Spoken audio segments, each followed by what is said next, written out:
Okay so हमको question number 22 से start करना है आगे.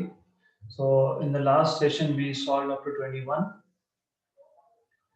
The electric field at x equal to 10 centimeter is 100 volt per meter and x equal to minus 10 centimeter is minus 100 volt per meter. The magnitude of the charge enclosed by the cube of side 20 centimeter is. तो सबसे पहले तो diagram needs little bit of correction here. तो ऐसा है कि आपके पास एक क्यूब है. Let me draw a cube here and cube का जो साइड है इट इज ऑफ 20 सेंटीमीटर. सो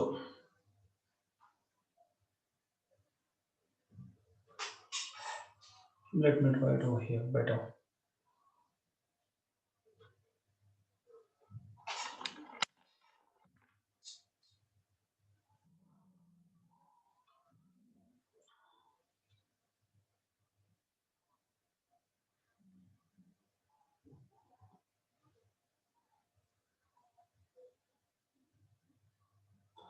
तो ऐसा एक क्यूब है और यहाँ पे somewhere you have a charge enclosed. तो मान लो कि यहाँ पे इस लाइन पे कहीं तो चार्ज होगा.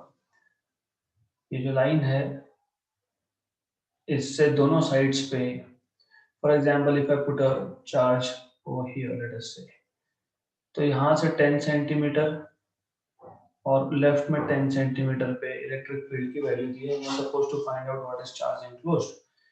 तो चार्ज एनक्लोज्ड फाइंड करना होता है कभी भी तो you have to use Gauss law. So what we know is, we know from Gauss law electric flux E bar dot ds bar is equal to charge enclosed upon epsilon zero. ये Gauss law है. Gauss law basically आपको help करता है to find out electric field. तो we want to find out electric field and flux. अब पता है अगर यहाँ पे चार्ज है, फॉर एग्जांपल इस लाइन पे चार्ज है, तो electric field lines will go away from this charge. क्यों? क्योंकि पॉजिटिव चार्ज के लिए electric field lines always away होते हैं. मतलब ऐसा है कि दिस पर्टिकुलर साइड, ये जो साइड है यहाँ से इलेक्ट्रिक फ्लक्स मतलब इलेक्ट्रिक लाइंस पास हो रहे हैं और ये जो साइड है यहाँ से भी इलेक्ट्रिक फ्लक्स मतलब इलेक्ट्रिक लाइंस पास हो रहे हैं. राइट. तो दोनों साइड से हो रहे हैं. So you should no what is the area of this side. So area is length square. area of side is side square. क्योंकि ये क्यूब है, क्यूब में हर एक साइड जो है it has the same length. तो a, ये भी a, ये भी a. तो area is a square and this area is also a square. मतलब total flux will be electric field into a square from one side plus electric field into a square from the other side. क्योंकि line दोनों side से पास होंगी इसलिए. Charge enclose upon epsilon zero. Charge enclose हमको find करना है upon epsilon zero. तो हमको मिल जाएगा यहाँ से 2 times of e a square equal to charge enclosed by epsilon zero.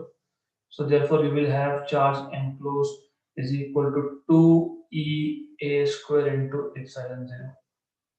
And you already know e की वैल्यू आपको बताया है at a distance of 10 centimetre. मतलब यहाँ पे इलेक्ट्रिक फील्ड की वैल्यू 100 वोल्ट पर मीटर है और दूसरे साइड पे भी 100 वोल्ट पर मीटर है. मतलब मैग्नीट्यूड वाइज 100 है इलेक्ट्रिक फील्ड की वैल्यू. तो यू हैव दिस एज 100 और साइड स्क्वायर ए स्क्वायर, साइड कितना है 20 सेंटीमीटर. हर एक ए की वैल्यू 20 सेंटीमीटर है. तो 20 इंटू 10 पावर माइनस 2 मीटर का स्क्वायर इज 70. तो ये आएगा आपके पास 2 into 10 power 2 into 2 into 10 power minus 2 का स्क्वायर. मतलब दिस इज लाइक 2 स्क्वायर 4, 10 पर माइनस 1 का स्क्वायर 10 पर माइनस 2 इप्सिलॉन 0. तो कैंसल कैंसल. तो 8 times of epsilon 0 is the charge enclosed. 8 times of epsilon 0 is the charge enclosed. तो सिर्फ आपको गॉस लॉ पता होना चाहिए था. गॉस लॉ पता होगा तो electric flux is charge enclosed upon epsilon 0. Electric flux मतलब lines passing through this two sides. और डायग्राम में भी दिया है यहाँ पे lines are passing through two sides. तो एक साइड से फ्लक्स कितना E into a square, दूसरे से कितना E into a square. So you have 2 EA square as flux. So that's it. Simple question था. Next question. Under the action of a given coulombic force, the acceleration of an electron is, electron का acceleration दिया हुआ है आपको 2.5 into 10 raised to 22 meter per second square. Then the magnitude of acceleration of a proton under the action of same force is, आपको A पे निकालना है. हमको पता है acceleration is force upon mass, because F equal to ma होता है तो A equal to F by m होता है. उन्होंने बोला है the magnitude of acceleration of a proton under the action of same force, मतलब force constant मतलब acceleration is proportional to 1 by m. Since F is constant, so force is constant. So you are supposed to find out acceleration of proton. So acceleration of proton upon acceleration of electron is mass of electron upon mass of proton. So acceleration of proton will be mass of electron upon mass of proton into AE. That's it. Mass of electron पता होना चाहिए आपको 9 into 10 power minus 31 kg, and this is 1.6 into 10 power minus 27 kg. ये basic चीजें हैं. You should be knowing these values. If you don't know these values, then that means कि आपने physics अभी तक कोई पढ़ा नहीं. It is simple. ये constants की value पता होनी चाहिए आपको. AE is 2.5 into 10 power 22. So solve करो roughly 1 and 6 roughly 6 into 2.5. So you have to do the calculations by yourself, and you should get roughly option number C. तो option number C आपको मिल जाएगा यहाँ से. It's simple thing. Option C is 1.5 into 10 power 19. कैसे 10 power 19? ये नीचे 27 ऊपर 31 मतलब -4 बचा. -4 plus 22 is 18 already. 18 हो गया और 1.6 ऊपर 9 मैंने बता दिया कि ये रफली 1 जा एंड इट इज 6 जा, क्योंकि 1.5 into 6 is 9 roughly. 6 into 25 6 is 150 है ना. तो 2.5 into 6 is 15. तो ये आपको मिल जाता है यहाँ पे 15 into 10 power 18 मतलब 1.5 into 10 power 19. तो ऐसा आप सॉल्व कर सकते हो. ऑप्शन नंबर सी आएगा. Next question. Two charges q and -3q are placed fixed on x-axis separated by distance d. Where should a third charge 2q be placed such that it will not experience any force? तो सबसे पहले आपको ये पता होना चाहिए कि तीसरा चार्ज हम लोग कहाँ रखेंगे so that उस चार्ज पे फोर्स एक्सपीरियंस नहीं होगा. तो आपके पास चार्ज है q, then you have charge -3q. This is at A, this is at B, and the distance between these two is d. तो सबसे पहले you need to think कि मैं दूसरा चार्ज और एक चार्ज है +2q वो मैं कहाँ पे रखूं such that it doesn't experience any force. तो how do you decide this is a simple thing. Decide कैसे करेंगे? तो ऐसा डिसाइड होता है. फॉर एग्जाम्पल अगर मैंने इस चार्ज को 2q को यहाँ रख दिया होता, मतलब in between q and -3q, उस केस में क्या होगा कि q उसको रिपेल करेगा और -3q उसको अट्रैक्ट करेगा. मतलब दोनों फोर्सेस का डायरेक्शन सेम है और फोर्सेस का एडिशन हो जाएगा, मतलब कैंसिलेशन तो नहीं होगा. इसलिए you can not keep that charge in between for sure, right. तो next possibility is to keep it on an extended line here on this side.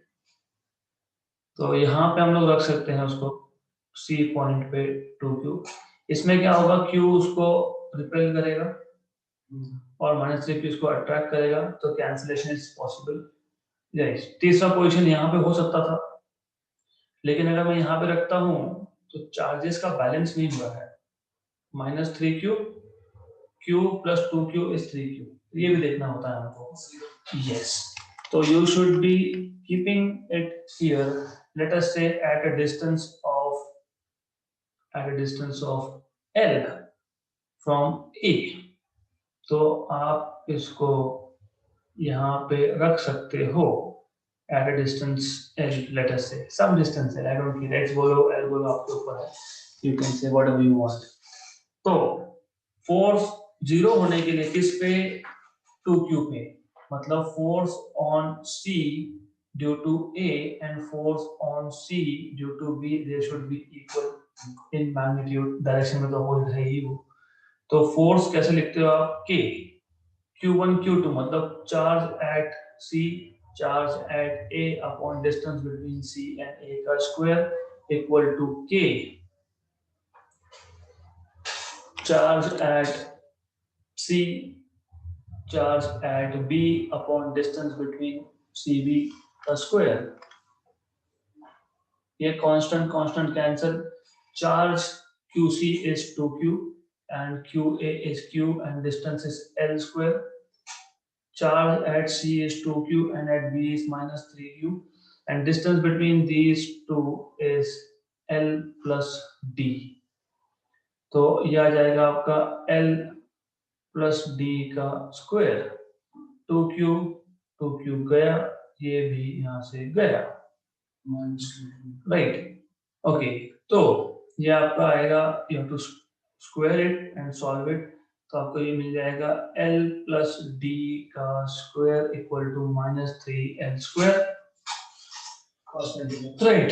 So we have already cross multiplied here, फिर अभी L plus D का जो bracket square है, you have to open that and then you have to solve it, तो उसको सिर्फ solve करना है आपको, it is a very simple thing, well, so you just have to take this, and by the way वो last step में समझेगा, we have done a little mistake here, वो आखिरी स्टेप में समझेगा, तो ये आएगा आपका L square plus 2LD plus D square equal to 3L square with a negative sign, right? This is where things can go wrong, तो पहले सॉल्व कर लो, ये आपको मिलेगा यहाँ से 2LD plus D square equal to -3L square minus L square minus 4L square, right? तो बात ऐसी है that what we are supposed to do is, हम लोगों को मैग्नीट्यूड की बात की है ना, ये रखने के बाद मैग्नीट्यूड ऑफ फोर्सेस, हाँ तो ये -3 नहीं लेना पड़ता,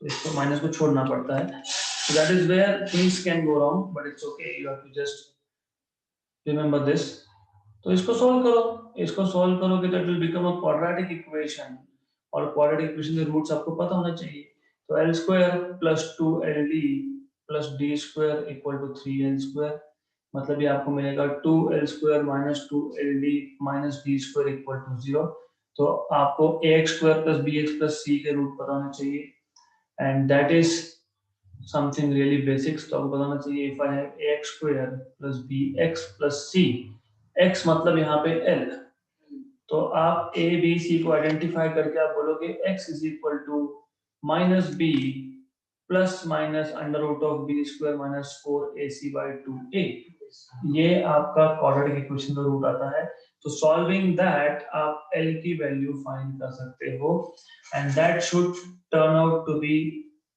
equation number, option number B, it should be B, वो सॉल्व करने के बाद, तो वो आपको खुद को करना है।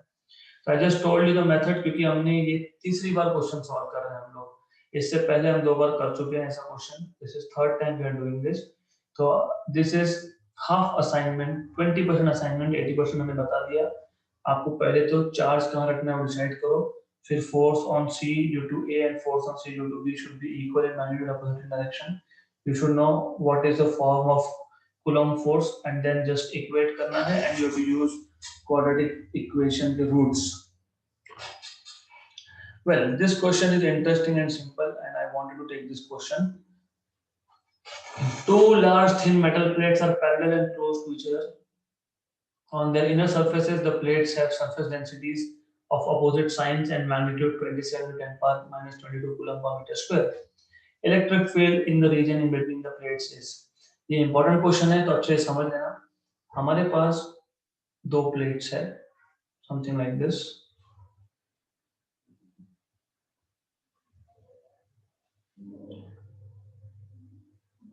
This is one plate with positive charge density.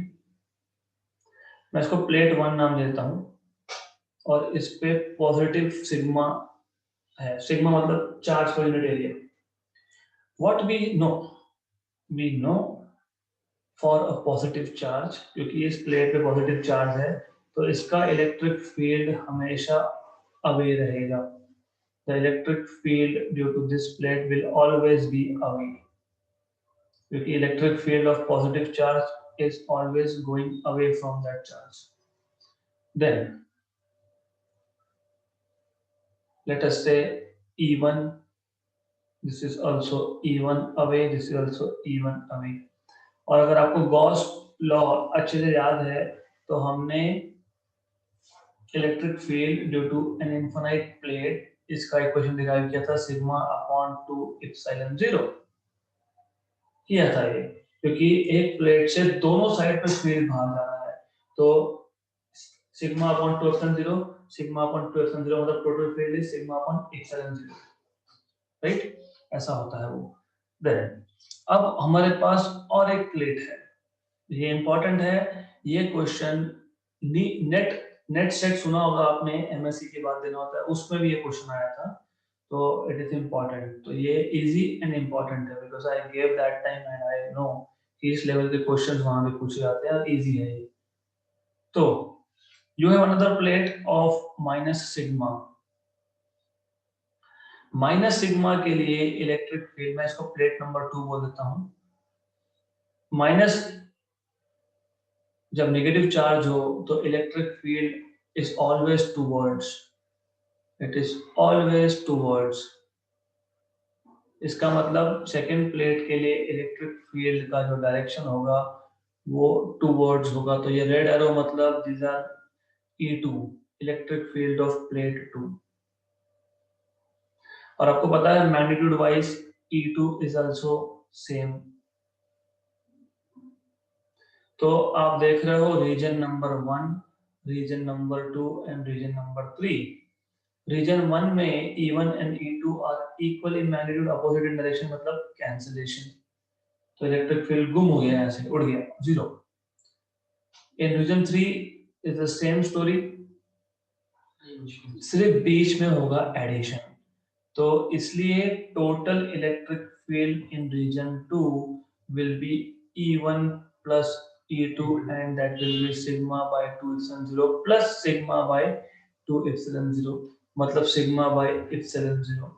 मतलब आपको सिग्मा तो दिया ही है, उन्होंने बोला है सिग्मा की value 27 into 10 power minus 22 upon epsilon 0 की वैल्यू पता होनी चाहिए. It is 8.8 something into 10 power 8.87 होता है वो, into 10 power minus 12 होता है basically.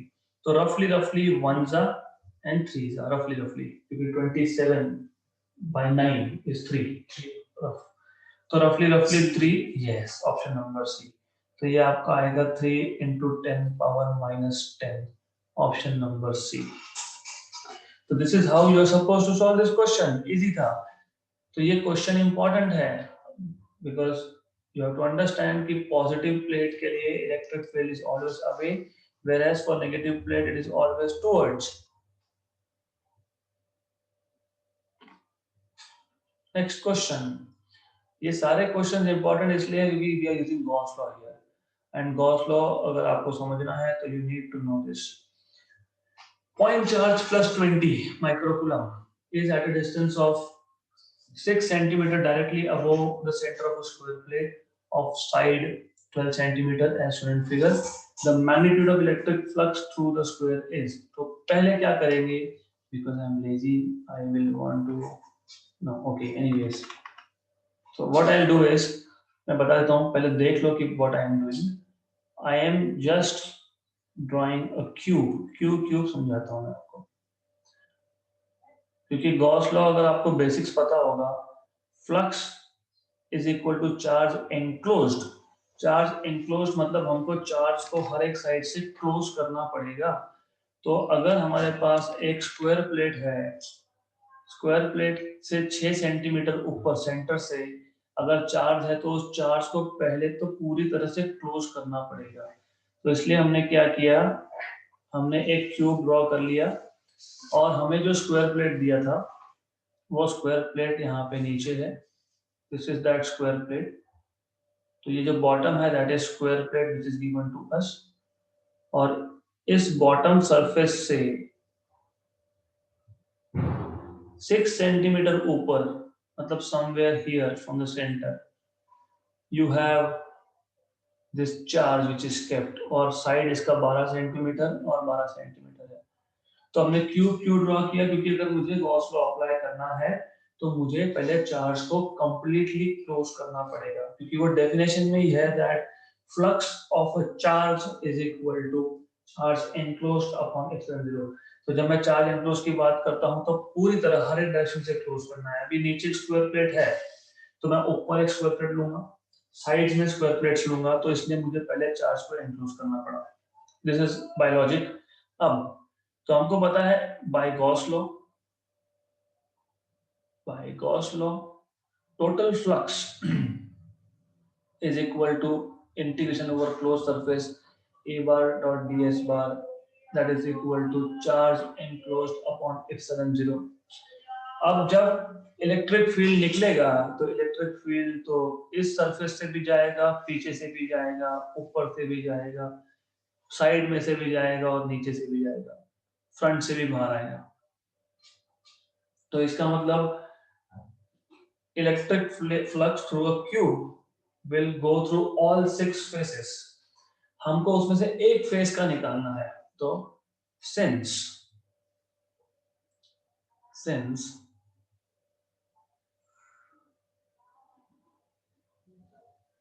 to apply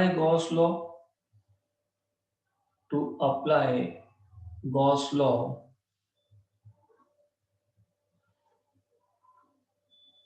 charge must be enclosed,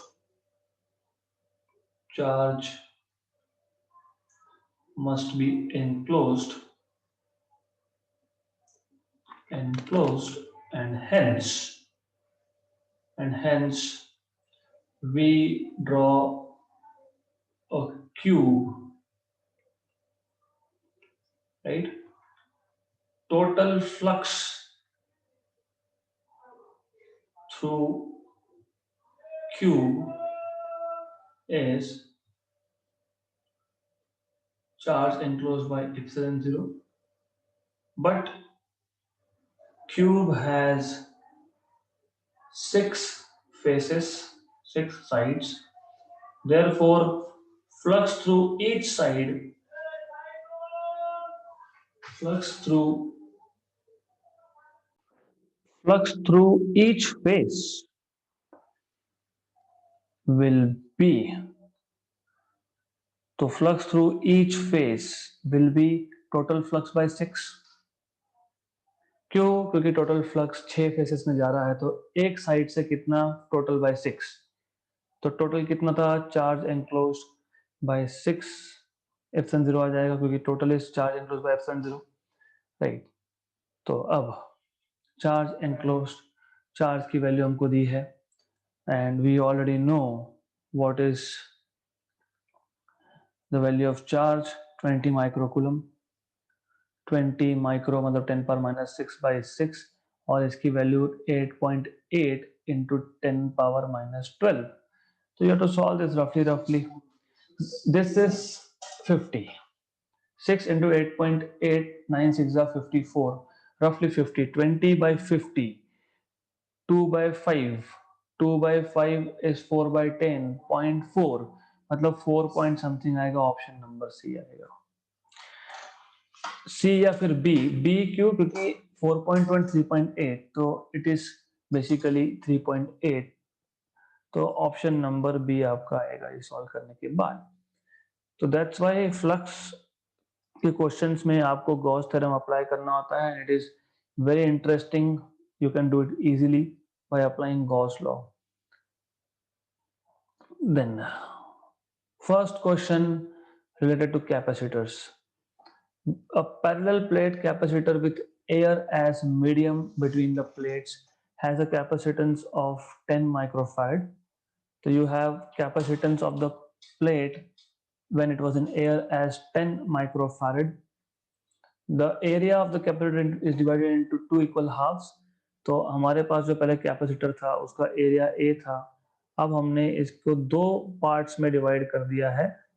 okay, उसमें से पहले में हमने एक मीडियम भरा, डाइलेक्ट्रिक मीडियम, जिसका डाइलेक्ट्रिक कांस्टेंट का वैल्यू 2 है, दूसरा डाइलेक्ट्रिक कांस्टेंट का वैल्यू 4 है. The new capacitance will be, first of all you should no this is capacitance in parallel. Series में कब होता है? जब मैं एरिया नहीं, मैं distance between two plates D इसको डिवाइड करता हूं. अगर मैं ऐसा करता, पहले अपर हाफ में 2 और लोअर हाफ में 4, तो this was in series. This is जो क्वेश्चन में दिया है वो पैरेलल कॉम्बिनेशन है, तो सबसे पहले वो आइडेंटिफाई करना पड़ेगा, नहीं तो आंसर सॉल्व नहीं होगा. You will not be able to solve this question.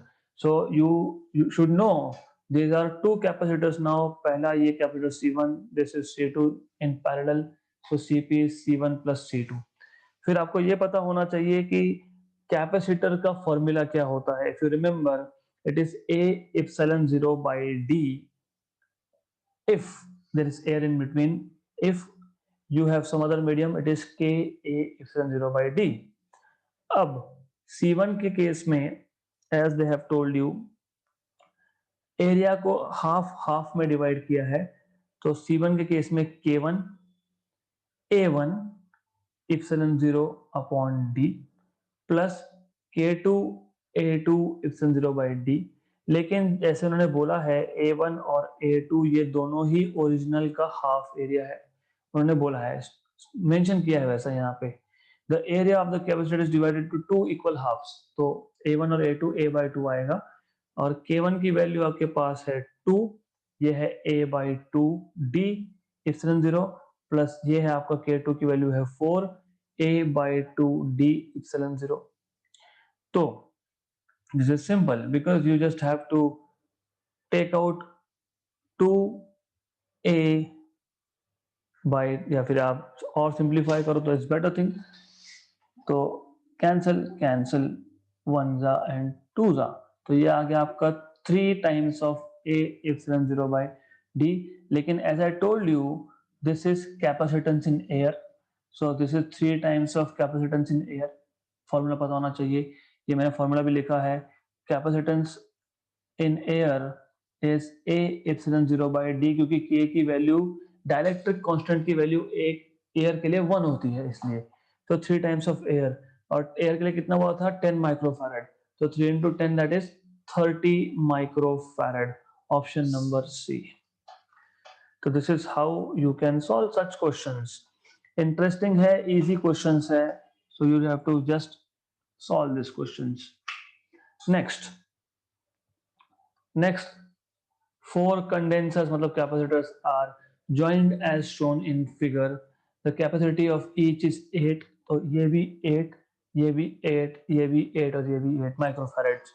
So what I'll do is I'll just call this as C1, I'll call this as C2, this as C3 and this as C4. So the equivalent capacity between points A and B. अब equivalent capacity निकालना है, मतलब पहले आपको इस circuit को simplify करना है. सबसे पहले ये देखो, ये ए पॉइंट है, मतलब ये ए पॉइंट है, फिर यहाँ से वायर निकाल के गए, मतलब ये ए हो गया, मतलब ये भी ए हो गया, मतलब यहाँ पे भी ए आ गया. मतलब पोटेंशियल और at all this point is a A A A and A. Similarly ये भी है तो ये भी है, और ये भी है, और ये भी है, एंड दिस आल्सो बी.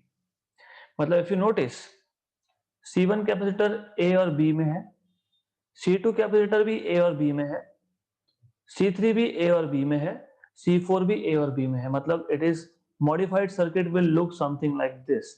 ये ए, यहाँ पे पहला कैपेसिटर, यहाँ पे दूसरा कैपेसिटर, यहाँ पे तीसरा कैपेसिटर, और lastly you have the fourth capacitor, and all of this are connected between B, मतलब पैरेलल. मतलब you should know capacitance in parallel होता है, आपको पता है, it is C1 plus C2 plus C3 plus C4. Correct. और because C1 C2 C3 C4 they're all equal, तो C1 equal to C2 equal to C3 equal to C4 equal to C, तो CP आएगा 4 times of C, और C आपको दिया है, उन्होंने बोला है each capacity is how much 8, तो 4 into 8 microfarad makes it 32 microfarad. तो this is how you have to solve this question. ये क्वेश्चन ओरली क्यों होता है? I just see from diagram, अच्छा ऐसा है क्या, पहला ए बी, दूसरा ए बी, तीसरा ए बी, चौथा भी ए बी के बीच में 4 times of the original value, 4 into 8 that is 32 microfarad. तो this should be your speed if you want to crack exams like JEE and NEET, तो ऐसा होना चाहिए. Next question. There are 29 drops of conducting fluid, 27 sorry. Each has a radius small r and they are charged to potential V0. They are combined to form a bigger drop. Its potential will be. हमारे पास ऐसे छोटे छोटे 27 drops है with radius small r. Total number is 27. Each of this has potential of V0. आपको याद होगा, आपने ये सरफेस टेंशन में सीखा है, जब आप सबको कंबाइन करके एक बिग ड्रॉप बनाते हो, इसका रेडियस हम लोग लेते हैं r, तो वॉल्यूम डजंट चेंज, तो this is volume, small v is for potential, this is for volume. Volume of big drop, volume of big drop will be equal to n times of volume of small drop, where n is number of small drops. क्यों? अब मेरे पास, मान लो मेरे पास 100 ml के 10 cup है, मैंने सबके सब का पानी निकाल के 1 लीटर की बॉटल में डाल दिया, तो वॉल्यूम कहाँ चेंज होगा? 100 ml 100 ml 100 ml 10 times will make it 1000, तो दैट इज 1 लीटर. ओके, तो बड़े का वॉल्यूम और छोटे का वॉल्यूम सेम है, और ड्रॉप बोला है तो स्पीयर है 4/3 पाई आर क्यूब होगा, n times of small drop मतलब 4/3 पाई स्मॉल आर क्यूब होगा.